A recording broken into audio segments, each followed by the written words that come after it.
Tras la Segunda Guerra Púnica, Roma somete definitivamente la Galia Cisalpina. El año 200 al 180 vence a Filipo V de Macedonia, extendiéndose por Tesalia, Macedonia y el Helesponto.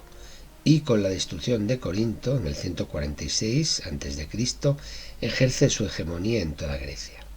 Vence a Antíoco III de Siria y sus aliados y extiende su dominio a toda el Asia Menor.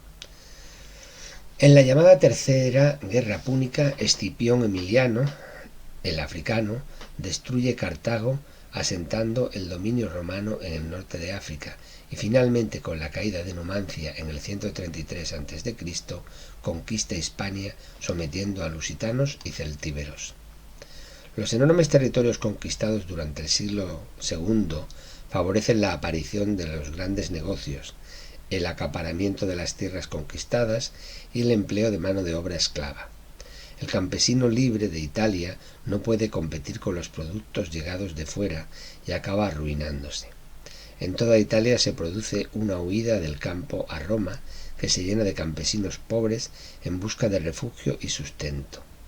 La división entre pobres y ricos abre una brecha irreconciliable en la sociedad romana y la agitación social y el desconcierto se generalizan.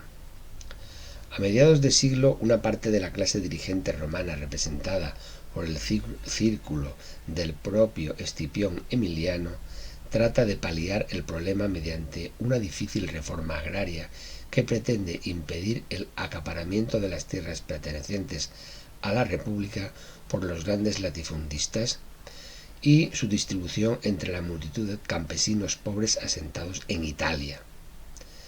La reforma lealmente propuesta por el tribuno Tiberio Sempronio Graco fue frenada por una mayoría de la clase senatorial que se resistió a ser desposeída de las tierras. La tensión política irreconciliable entre ambos partidos fue creciendo y el enfrentamiento llegó al punto de que el tribuno fue violentamente asesinado en plena calle, en el año 133 a.C. Se inauguraba con ello una época de deslealtad a la República, de violencia y enfrentamiento civil que ya no tendría fin y que acarrearía un ineludible cambio revolucionario en la constitución política de Roma, que pasaría de república senatorial a monarquía sustentada en el imperio militar. Los partidarios de los Gracos iniciaron una política demagógica en las asambleas y comicios destinada a erosionar el poder del Senado. Cuando en el 123 Cayo Graco, el hermano menor de Tiberio, asciende al tribunado, su intención es minar definitivamente el poder del Senado. Impulsa una política de obras públicas, calzadas y acueductos y trata de extender la ciudadanía romana a toda la población de Italia. Fundando colonias en el sur de Italia y en Cartago, se proponía dar empleo a los agricultores que quisieran emigrar del Lacio para aliviar la miseria de la capital. Hizo aprobar una ley por la que el Estado compraba trigo al precio de mercado y lo vendía en Roma mucho más barato.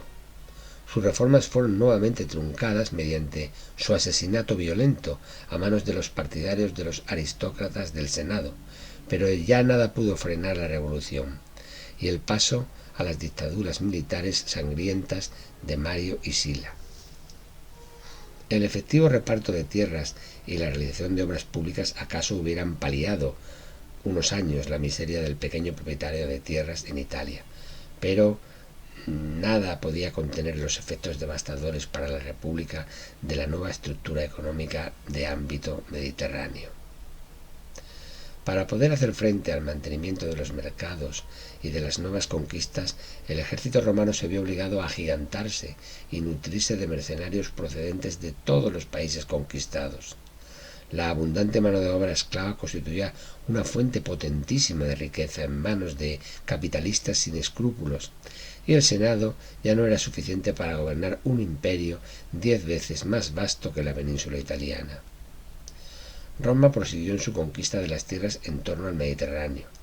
En Oriente los reinos caían tras breve lucha o incluso sin ella. Muerto el último de los reyes de Pérgamo, dejó en herencia el reino a la República.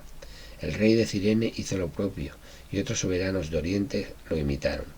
En cambio, Roma hubo de sostener una guerra difícil en los territorios de África del Norte contra los bereberes liderados por Yugurta. En estas guerras, acabó por imponerse al Senado un general procedente de la milicia llamado Cayo Mario. Sus grandes dotes militares le hicieron indispensable principalmente para derrotar en la Galia a las temibles invasiones de los primeros pueblos germánicos, los timbrios y teutones, que amenazaban con descender sobre Italia con sus carros llenos de enseres, sus mujeres y niños. Introdujo en el ejército gran número de mercenarios y extranjeros adictos a su persona, a los que concedía sin intervención del Senado la ciudadanía romana. Mario fue el primero en usar sin escrúpulos las milicias para imponerse al Senado, y eso le convirtió durante 10 años en el dueño de Roma. Por otro lado, la propia agitación política y social en Italia facilitaba el surgimiento del caudillismo militar. La población de Italia se sublevó en busca del reconocimiento de su ciudadanía romana y de las ayudas que ello comportaba, iniciándose una serie de guerras llamadas mársicas o guerras sociales dentro de la propia Italia. En el año 92 a.C. fue elegido tribuno de la plebe Marco Livio Druso, que preparó una serie de medidas demagógicas que llevaron al enfrentamiento, y tal como una nueva ley frumentaria y una devaluación del sestercio de plata. También estableció un acuerdo secreto con los aliados, prometiéndoles el derecho de ciudadanía a cambio de que corrieran con los gastos de una nueva distribución de tierras. Desaprobado oficialmente por el Senado romano, fue asesinado en su casa, lo que desencadenó la guerra.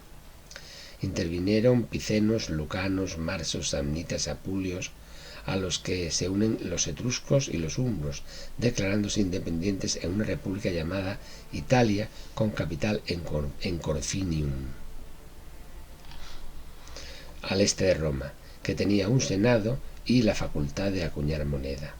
Al principio se suceden las derrotas romanas, hasta que en el año 90 el Senado da el mando del ejército a Lucio Cornelio Sila, como legado del cónsul Lucio Julio César, que es el hermano mayor de Cayo, quien pondría fin a la guerra con la derrota militar de los aliados, si bien con la concesión de la ciudadanía romana a todos los itálicos.